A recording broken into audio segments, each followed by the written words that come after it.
NGO ముసుగులో అక్కడ వ్యభిచారం నడుస్తోందా? గ్యాంగ్ రేప్ కేసు ట్రేస్ చేయడానికి వెళ్లిన పోలీసులకు కొత్త కేసు తగిలిందా?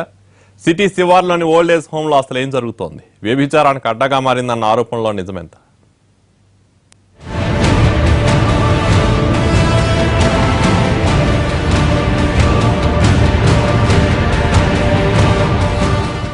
హైదరాబాద్ ఎల్బీనగర్లోని రామకృష్ణ ఓల్డ్ ఏజ్ హోమ్ ఇది. ఓ ఎన్జీఓ నిర్వహిస్తోంది. ఎన్జీఓ ముసుగులో డ్రగ్స్ దందాతో పాటు వ్యభిచారం జరుగుతోందని గతంలో చాలా విమర్శలు వచ్చాయి. వీరి దగ్గర పనిచేస్తున్న మైనర్ బాలికపై అత్యాచారం జరగడంతో ఈ ఎన్జీఓ మరోసారి వార్తల్లోకి వచ్చింది. రాజమండ్రికి చెందిన బాలిక ఓల్డ్ ఏజ్ హోమ్ లో కొంతకాలంగా పనిచేస్తోంది. ఇక్కడే పనిచేస్తున్న గణేష్ బాలికపై కన్నేశాడు. లోవర్చుకోవాలని కొంతకాలంగా చూస్తున్నాడు.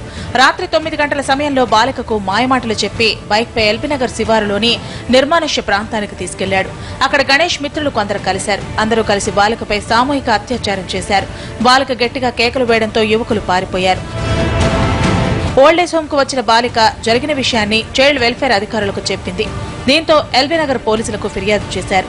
బాలికను తీసుకెళ్లిన గణేష్ ను అదుపులోకి తీసుకున్నారు పోలీసులు. ఆల్రెడీ మేము ఎమ్మెల్యేకి కూడా నోటీసులో ఇచ్చాము. లోకల్ కార్పొరేటర్ సంగీత ప్రశాంత్ గౌడ్ గారికి కూడా ఇచ్చాము. వాళ్ళు కూడా 2 సార్లు వచ్చి బెదిరించడం జరిగింది. మళ్ళా యాస్టీజ్ మళ్ళీ ఒక వారం తర్వాత సేమ్ ఇలాగనే జరుగుతుంది. ఈ ఎన్జీఓపై చాలా ఆరోపణలున్నాయి. ఎన్జీఓ ముసుగులో వ్యభిచారం నిర్వహిస్తున్నారని, వ్యభిచారులకు ఈ ప్రాంతం అడ్డాగా మారిందని ఆరోపిస్తున్నారు స్థానికులు. మన పేరుకే గానీ మొత్తం 16 to 20 ఇయర్స్ అమ్మాయిలను దేవడం, 200 ఎబో ఉంటారు. ఎప్పుడు చూసినా ఆడవాళ్ళు మగవాళ్ళు అంతా కలిసే ఉంటారు. ఈ ఇంట్లో మొత్తం ఇల్లీగల్ యాక్టివిటీస్ జరుగుతున్నట్టు మాకైతే అనిపించింది. 2-3 సార్లు కంప్లైంట్ చేయడం కూడా జరిగింది.